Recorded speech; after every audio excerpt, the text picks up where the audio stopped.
J'ai décidé de devenir maire parce que je voulais agir concrètement.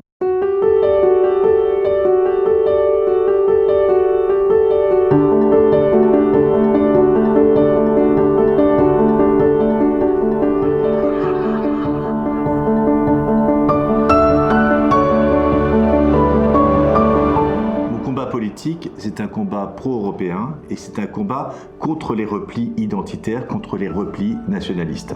Je pense que la gauche a perdu le combat de la lutte contre l'enrichissement exponentiel d'un certain nombre de personnes. Être de gauche en 2020, pour moi, c'est un combat constant contre les inégalités.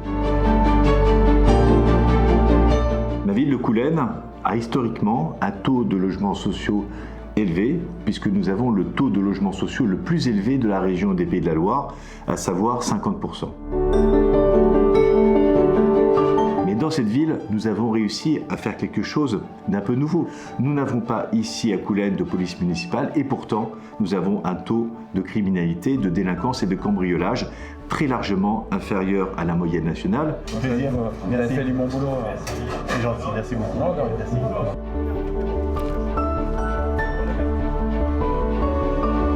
On peut être à la fois très français, aimer son pays et sa ville, et puis être très pro-européen. Et moi, c'est ce que j'essaye de faire. Et dans les messages que j'envoie à mes concitoyens, je veux dire, vous ne renoncez pas à votre identité, à votre culture, à votre famille, à vos proches, en étant ouvert sur les autres, en étant ouvert sur l'Europe. On a tendance à dire que l'Europe est présente à tous les coins de rue. C'est pas un slogan, c'est une réalité. L'Europe a apporté des fonds pour la rénovation de l'église 11e siècle de Coulennes, pour la maison de la lecture, pour l'espace jeune, pour la rénovation de tous les bâtiments HLM ici, pour l'isolation thermique des bâtiments, pour la piste d'athlétisme qui est aux normes de la Fédération internationale d'athlétisme et qui servira peut-être pour l'entraînement d'équipes olympiques pour les Jeux olympiques de Paris 2024. Et puis dernièrement pour la rénovation de la piscine de Coulennes. Et c'est grâce à l'Europe que les gens peuvent se nourrir, parce que l'Europe apporte par le biais de l'aide alimentaire aux plus démunis des denrées alimentaires pour les restaurants du cœur de Coulennes.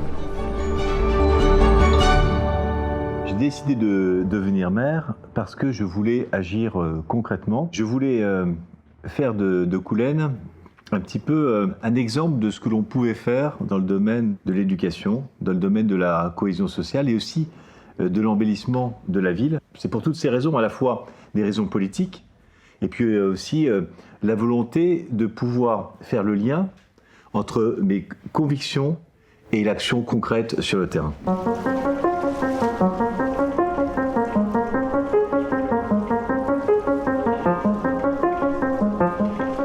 C'est une piscine qui est fréquentée par plus de 20 000 personnes par an, par les écoles, et c'est un élément de cohésion sociale surtout l'été. Et cette piscine a été financée, existe, parce qu'il y a eu les fonds européens. Et qui plus est, c'est une piscine très écologique puisque la piscine est chauffée par les panneaux solaires. Et nous avons, grâce aux fonds européens, diminué de 50% nos émissions de gaz à effet de serre et également nos consommations d'eau. Pour moi, être membre du comité des régions, c'est aller à Bruxelles pour faire remonter les préoccupations de mes concitoyens sur le terrain et de profiter de mon expérience d'élu local pour défendre des avancées législatives au niveau européen. C'est à Bruxelles, au comité des régions, que j'ai eu l'idée de ratifier le pacte européen des maires contre le réchauffement climatique que le comité des régions a engagé en 2007. Et c'est à partir de cela que nous avons lancé un vaste programme de réduction des émissions de gaz à effet de serre. Alors Coulennes a toujours été pionnière dans la lutte contre le réchauffement climatique, également la protection de la biodiversité, puisque nous avons supprimé depuis maintenant 10 ans le glyphosate pour l'entretien de nos espaces naturels. Et notre ambition pour le prochain mandat, c'est de devenir la petite ville la plus écologique d'Europe, et avec un objectif de diminution de 40 à 50% des émissions de CO2 et d'obtenir la neutralité carbone, en particulier par le développement d'une politique très volontariste de mobilité et de développement des pistes cyclables sécurisées dans la ville de Coulennes. Et c'est bien parce qu'au bout de 20 ans de mandat, les gens ne me jettent pas des pierres. Au contraire, c'est très sympathique. Bonjour. Bonjour. Nous avons adopté au groupe PSE des priorités politiques pour le prochain mandat. Le premier objectif politique, c'est de soutenir Frans Timmermans pour l'application du Green Deal. Aujourd'hui, il s'agit de mobiliser les 1 000 milliards d'euros engagés par l'Union européenne. Donc ici, on est à Coulennes, dans une des entreprises dont nous sommes le plus fiers, parce que c'est une entreprise qui s'est spécialisée dans la distribution de matériel très écologique, zéro émission de CO2. Et donc la première tondeuse autoportée électrique de ce type a été vendue à la commune de Coulennes. Et la première tondeuse stand-on à plateforme comme ceci a été vendue à la ville du Mans. Le deuxième enjeu, c'est de défendre la politique de cohésion territoriale. Nous avons besoin des crédits européens pour réduire les inégalités criantes entre les territoires européens et au sein même des régions européennes.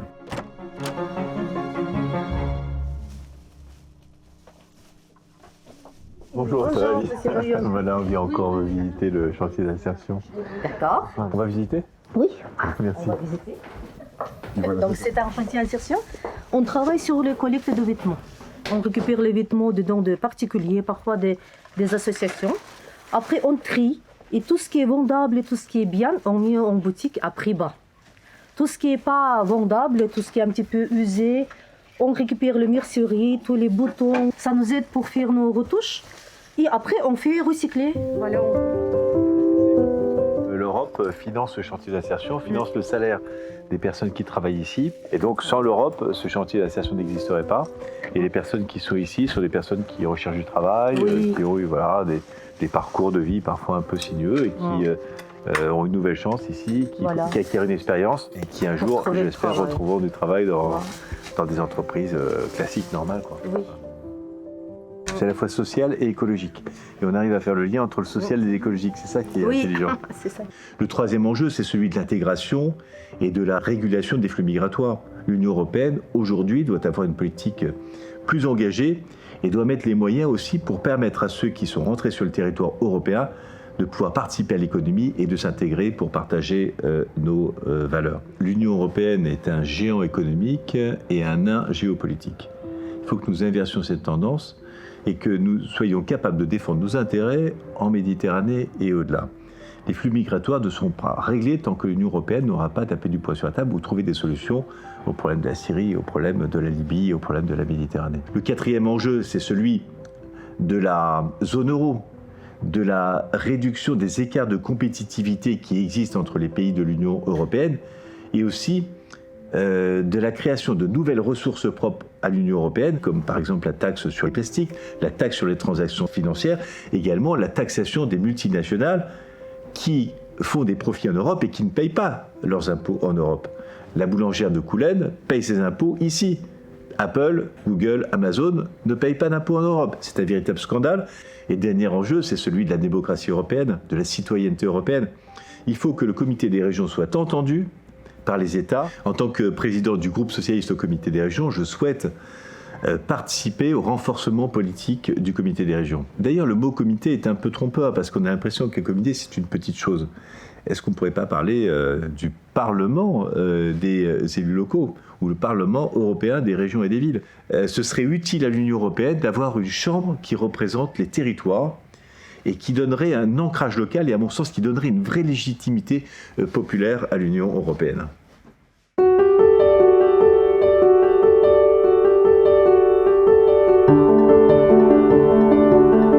Quand j'avais 10-14 ans, mon rêve c'était de devenir footballeur professionnel.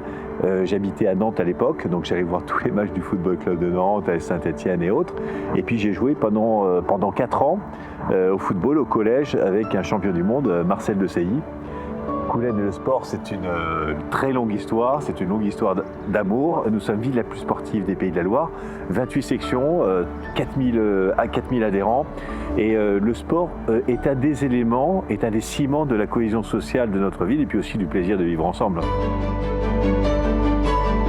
Pourquoi est-ce qu'on est européen? Il y a peut-être des raisons personnelles, intimes. Un de mes arrière-grands-parents est mort à Douaumont pendant la guerre de 14-18 et je pense que ça a dû marquer mon imaginaire d'enfant. Et puis aussi, je suis originaire d'Algérie par ma mère et les Pieds Noirs, comme on les appelle, en fait, s'appelaient les Européens d'Algérie. Et j'ai peut-être gardé ça un peu en tête. Comment est-ce que, en 39-45 et en 14-18, les jeunes Européens ont pu se massacrer entre eux? Comment est-ce que c'est possible que, pendant la bataille de la Marne, il y ait eu un mort toutes les 30 secondes? Et là, je pense que ma réflexion politique s'est construite pour combattre de toutes mes forces et de toutes mes tripes le fléau nationaliste nationaliste identitaire, qui ne peut conduire, à mon sens, qu'à la catastrophe.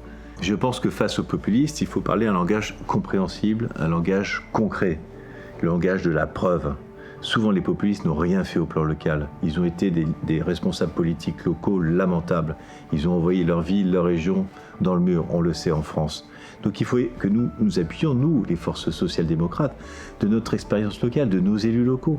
Donc si nous sommes capables de porter un langage concret, un langage ambitieux, mais aussi un langage sérieux, ce qui nous distingue aussi de forces populistes à gauche, je pense qu'on va retrouver la confiance des Européens et on sera en mesure d'apporter et de combattre et de gagner la bataille contre les forces nationalistes qui se nourrissent de la peur, qui se nourrissent de la misère, qui n'apportent pas de solution. On voit bien ce qui se passe par exemple au Brésil ou aux États-Unis avec Donald Trump, ne règle aucun problème et joue avec le langage du peuple contre les intérêts du peuple. Et donc c'est cette escroquerie intellectuelle qu'il faut qu'on soit capable de démonter et que nous, les leaders politiques socialistes, qui avons encore une force politique au niveau local, qui avons encore une force dans nos territoires, on soit capable de porter à la fois au niveau national, mais surtout au niveau européen. Tous ensemble, ouais.